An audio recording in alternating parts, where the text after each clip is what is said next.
Good morning, sweet world, and welcome to the No Dunks podcast presented by Amazon Prime. It's Sunday, May 25th, 2025. I'm J.E. Skeets here in the yard, solo dolo like I'm Kid Cudi. Though that's not actually true because I'm here with the stream team. Hello to everybody on YouTube. Love to see you here on a Sunday morning, early on a Sunday morning. I decided just to go live 10 minutes before I scheduled the start time. Help a podcaster out, smash the like button, subscribe, share the show, all that good stuff, comment away.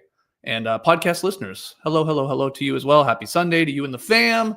If you haven't already, leave your boy a 5-star rating and review. How's everybody doing? Who do we got here? Should we do a roll call? Oh, we got Nick saying, where's the bed?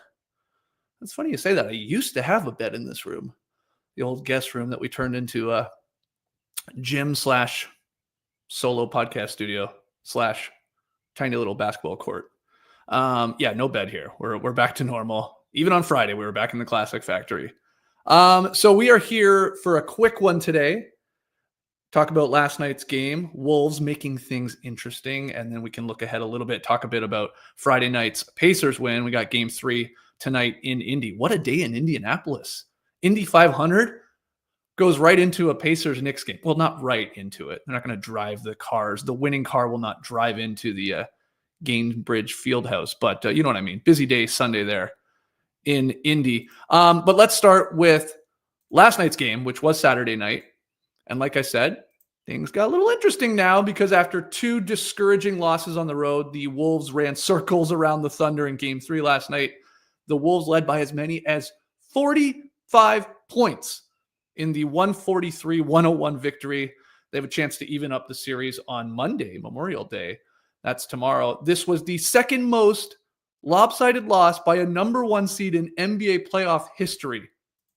I got a few other crazy stats or by the numbers for you a little bit later when we talk about this game or when we wrap it up. But the Wolves took a 34-14 lead in the first quarter and ran away with it from there. By the third quarter, it was a 42-point lead, and then we had OKC waving the white flag. My question for everybody in the stream team right now and all the podcast listeners is, when did you call it? What play or what moment of this game were you like, okay, that's a wrap. I'm going to do something else with my Saturday night. Watch something else, go out, depending where you are here in the world. Let me know. I think it was for me, I didn't watch a lot of the fourth quarter. Stuck with the entire third quarter. And it was like, remember, like Ant hit a 3, started doing his cool celebrations. And then he hit another jumper where he could have passed to Rudy Gobert, who was wide open, but he was feeling it, knocked down the jumper. I think that got him to 30, if I remember correctly. And it was like, okay, yeah, that's game. Can't see OKC coming back from this one. We've had some crazy comebacks in the postseason, but not here tonight on Saturday night. So that's when I sort of like tuned out. I think I kept it on for a bit, but, looking at the phone, doing other things. So let me know when you officially hung that one up. But man, what a great start by Minnesota, led by Anthony Edwards. If we're being honest, like what an awesome first quarter, 16 points in the first Q. He finished with a game high 30, 12 of 17 shooting, 5 of 8 from deep. I mean, you had a lot of Minnesota players find their 3-point shot. Maybe it helped going home, but you had Dante DiVincenzo hitting 2. You had Naz Reid. Drop your Naz Reids in the chat. He finally hit a 3. He hit 2. Nickeil Alexander-Walker, I believe, also had 2. So those guys, especially after some of the focus started to go on to Ant and they started to run a second guy at him, just made the simple play, and those guys ended up hitting shots. Turns out you hit shots, you're going to help your chances to win the game. After the game, SGA said, it felt like we just eased into the game, and they didn't. They blitzed us pretty early, and then we were never able to get back because of it. End quote on SGA. 100%. It felt like to me, my comparison analogy would be like OKC in game 3. They were the person that took the steps into the pool. Ooh, that's cold. Just slowly making their way into the pool. Minnesota, shout out to Trey Kirby, they did the cannonball straight into the deep end. That's the way to do it. Always the way to get into a pool. And they just came in like that, where OKC wanted to ease their way into the game, into the pool. And that's never as good. It's always just, much more uncomfortable. So awesome stuff. Their defense was locked in. They definitely looked a little bit more similar to what the Nuggets and the success they had against OKC. They kept a lot of players at the boxes, at the elbows, focused on SGA. Trey had mentioned they got to give him the three. And I think even McDaniels did play that. But Rudy on picks with SGA involved, I thought he was much, much higher. He didn't drop back as much where SGA had been cooking him with the mid-range jumper. He was out there way more, playing level to the screen. And it worked. And then they were also just daring these other guys to make shots, and nobody could. OKC missed 11 of their first 15 shots of this game. And more shockingly, I thought they turned the ball over 5 times in like the first 6 minutes. And again, kudos to Rudy. He had 2 steals in that first quarter that were big. And the one where I'm like, this is not going to be OKC's night, where he played less drop coverage. He was up there to take away the mid-range jumper from SGA after the screen. And he stripped Shea on the perimeter. Remember that? It was like 10 minutes into the game. And then Rudy was rumbling and stumbling the other way. I think he got fouled on the fast break opportunity. SGA got back and wrapped him up. But still, that was like, okay, this is different here. When Rudy Gobert is stealing the ball on the perimeter from our MVP, we might have a different outcome. So nice little wrinkle, nice change. But really, like when we get down to it, playing with energy, rotating quicker, obviously focusing on who they wanted to sort of limit in SGA. And it worked out, and it just snowballed from there. It was awesome to see. Again, Ant to fill out his box score: 9 boards, 6 assists, 2 steals. Had that pop. He had a couple like fast break opportunities that he completely generated because he was tipping it and beating guys to the ball. He had the big dunk there early. Had another fast break where he sort of took it easier. Plus 36 in the game for Ant. Awesome stuff from your leader. And by all accounts, he was like, after the 2 losses, keeping spirits high. He's never all that rattled. We'll get him next game, especially going home. So that was cool to see. Julius Randle, big bounce back game from him after that miserable game 2, which may have been his worst playoff game ever. That's saying something if you watch some of his Knicks playoff games. But Randle was great. 24 points, just in the flow of things. Hit a deep bomb as well. He was smiling after that one. Great stuff. I already mentioned the bench mob with Naz Reid and Dante hitting threes. But the other story from this game, and I saw some people in the stream team waiting for it, Terrence Shannon Jr. 15 points in 13 minutes to give the Wolves bench a huge boost. Nice call from Finch here. I guess after game 2, him and his staff talked about it. Maybe we got to find some minutes for him. This is a physical Thunder team. Let's match it. Let's get the kid in there. Let's get the rook in there. Though, we should point out, he's a rookie, but he's a grown-ass man. He's older than Anthony Edwards. Terrence Shannon Jr. is. He's going to be 25 at the end of July. So he's a man. And dear Lord, the guy's like, 6'7", 250, 215, 220. Maybe he is 250 for all I know. He does look that strong, but awesome energy from him. And game was sort of, they were already in control, but it was nice. It was nice. Like, you obviously put him in and you're like hoping he can just sort of sustain that Wolves lead. He did the opposite. He built it. He got to the line. He hit shots, brought it defensively as well. And again, that he looked like a player that you would see on the Thunder, if we're being honest. It's like, oh yeah, that'd be a guy in the Thunder rotation. Maybe that's how you got to match it. So awesome stuff from him. I know he had the post-game interview there with Ant, and Ant talked him up like right away. Like, first question from Lisa Salter is about whatever, bouncing back. And he's like, yeah, this guy. I mean, it's pretty cool. So awesome stuff from him.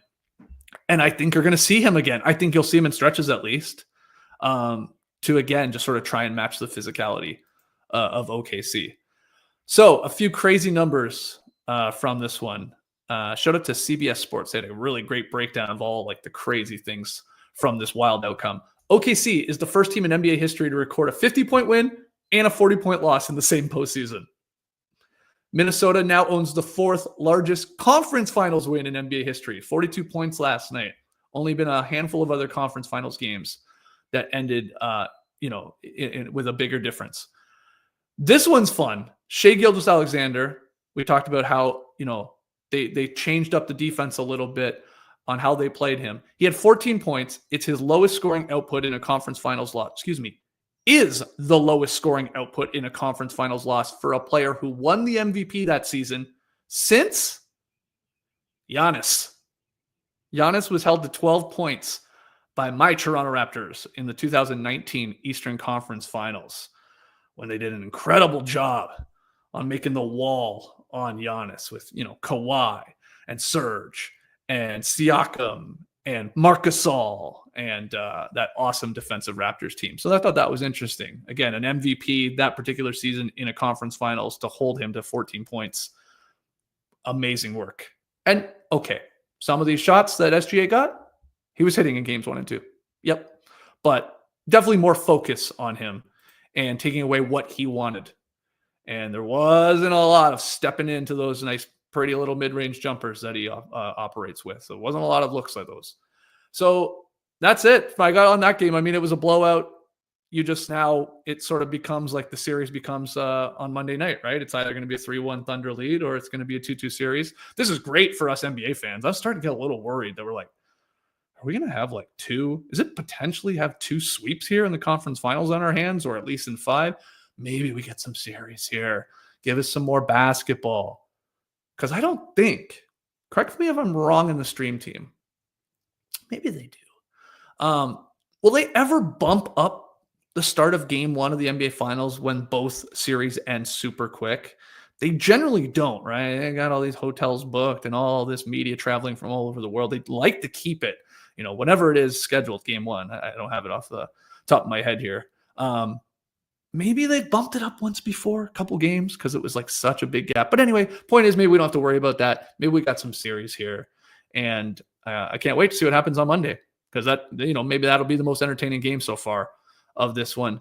And just a final note, I saw John Krasinski of The Athletic, one of the best beat reporters in the game covering the Wolves. He thought it was important, not only like that the Wolves won that game, but what they did and how it happened makes the series feel a little bit different, because it at least brings some hope that they've unlocked a new way to attack this juggernaut that is OKC. 68-win team, really damn good here in the postseason. Elite defense. I mean, to put up 143 on one of the best defenses we've ever seen, that's something. So we look ahead to Monday night, Memorial Day.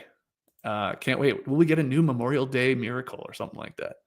Let's hope so. Okay, quickly on the Pacers on Friday night. I'm loving all this Pascal Siakam love. I mean, it's great. Again, as a former Raptors player, we got OG versus Siakam, but this guy, what a great game. I mean, maybe his career best, 39 points, 15 of 23 shooting for Spicy P. He would not let the Pacers be denied. He was scoring, it felt like, every bucket early in that game. He went 3 of 5 from deep. He got to the line, 6 of 8 there, 5 boards, 3 assists, a steal. It was his night. It's cool to see everyone giving him his flowers. Now, he didn't make All-NBA. We will comment on All-NBA teams on Monday's podcast. Yes, we're going to have a podcast from the Classic Factory with the boys, but fun game. Score tied 81-81 going into that final frame, and that's when the Pacers took control early in the fourth and held off a late Knicks rally to get the victory and put them up 2-0 in the series. Man, Brunson was trying his best. He was hitting some insane shots. He scored 36. He had 11 assists. Now, he had some unfortunate plays down the stretch that involved him. Remember, the Knicks were down 3, 30 seconds to go. Brunson dribbles the ball up the court, but I thought they just killed way too much time before he eventually found Josh Hart for a layup. But like 15, 16 seconds, it all went away. Got the Hart layup, though. Okay, now it's a 1-point game. But then Brunson commits the foul on the inbounds pass, which I think was going to be a turnover.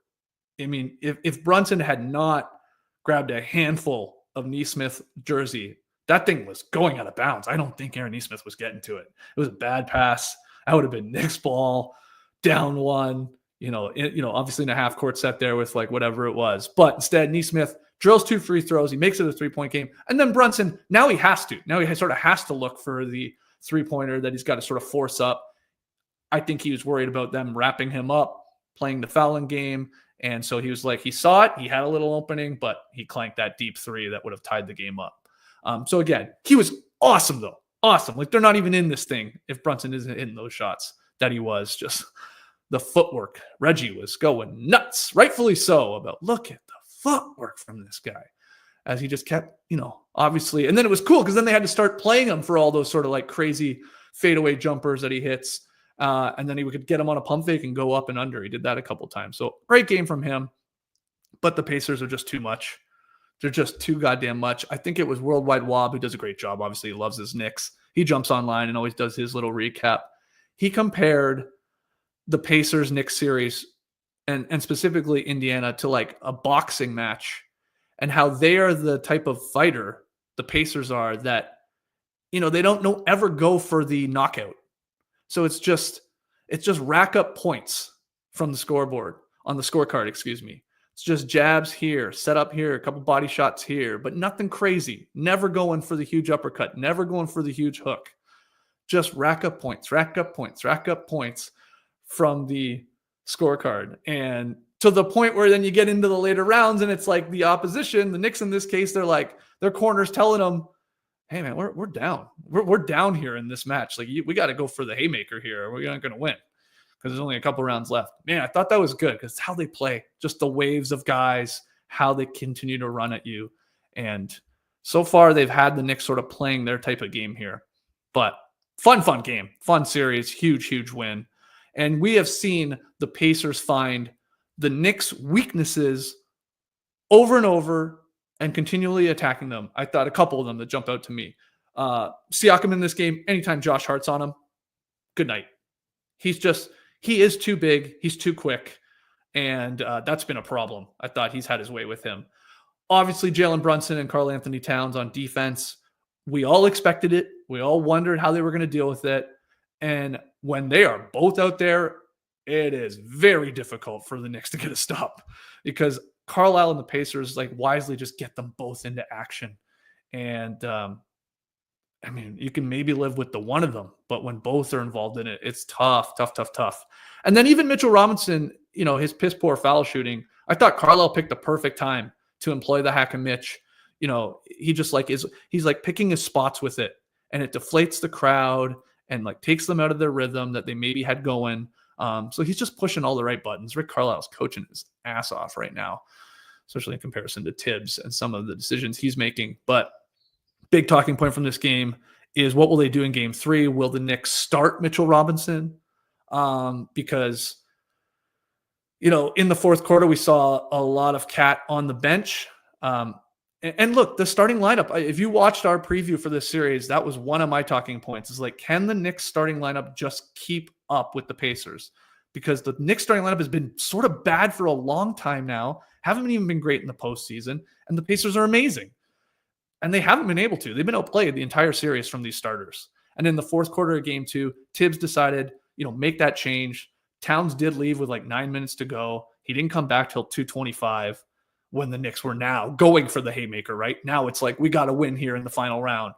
You got to knock his head off. So they're scrambling to come back because it had been a double-digit deficit. So, it's your all-NBA guy not playing 7 key minutes down the stretch. Tough, but you get it because you saw what Mitchell Robinson was bringing defensively. And this is this weird trade-off here. So we'll see. I don't think Tibbs will start Mitchell Robinson, but, maybe he should. It's very possible that he should. He's getting minutes. He's seeing the floor. He's contributing. Again, just like game 1, Mitchell Robinson, the box score is not going to wow you. But if you watch the game, oh my God, how many times does he just give the Knicks sort of another chance at scoring because he's fighting 2 or 3 Pacers under the boards and it gets tipped out off of them only because he's been fighting for it. Otherwise they grab it. So he's been a beast on the offensive glass and obviously, trying to stay with these fast Pacers players as well. And he's better. He's just been way better than Cat, who has to gear up to start running, as we've talked about before.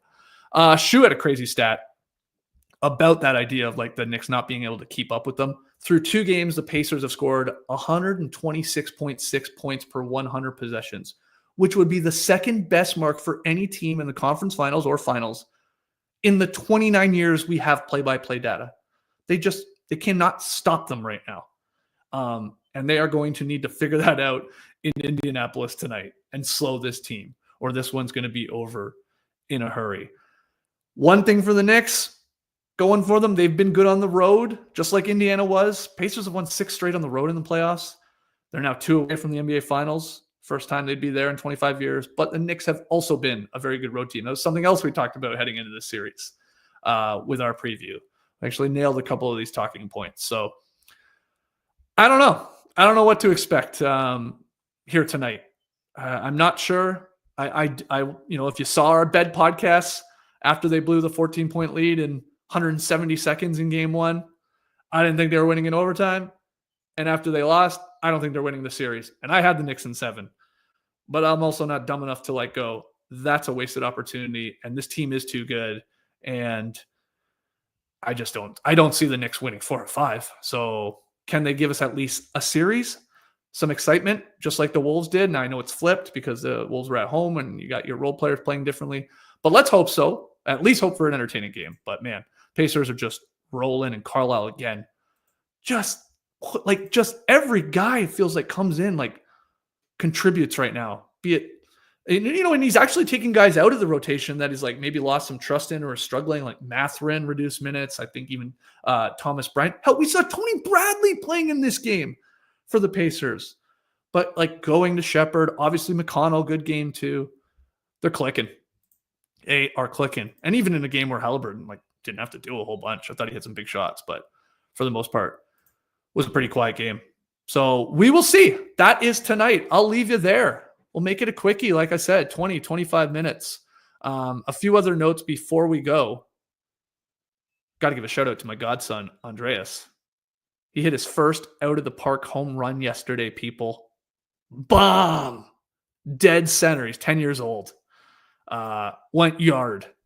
Pretty proud moment. Obviously for his dad, my buddy Grish, your buddy Grish, our buddy Grish, and his fam, and for me as well. Just crushing it. So cool. Something I never did. I played a lot of baseball.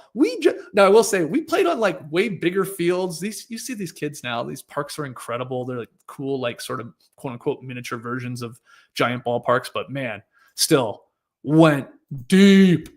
And awesome moment. Awesome moment. So that was cool. Shout out to Andreas. And then, like I said, I slipped it in there. Tomorrow, Memorial Day here in the U.S., but the No Dunks boys will be live from the Classic Factory to break down tonight's Game 3 in Indy. Talk about that. We'll talk about the All-NBA teams that were announced on Friday. No crazy surprises. I told you I thought Harden would probably get in there. Halliburton did make All-NBA third team. No Siakam. But anyway, Cade's the big winner, right? He makes All-NBA. He gets another what is it, $45 million? Not bad. Not bad. Throw that on your paycheck. So we'll get into that, and maybe we'll talk about the Indy 500. Cars go vroom. But we'll call it there. Thanks everybody joining me live on YouTube here. Appreciate it. I know it's maybe a surprise for some of you. I had been doing a lot of these weekend shifts on Saturday, but I was like, you know what? Let's push it to Sunday. So we'll be back tomorrow. Hit the like button, subscribe, share the show, podcast listeners, 5-star ratings and reviews. And before we say goodbye, we go to Clipper Bros. You heard it here first. Have a great time. Turn up. Love you guys. Awesome. Love you guys indeed. Embrace your weekend, people.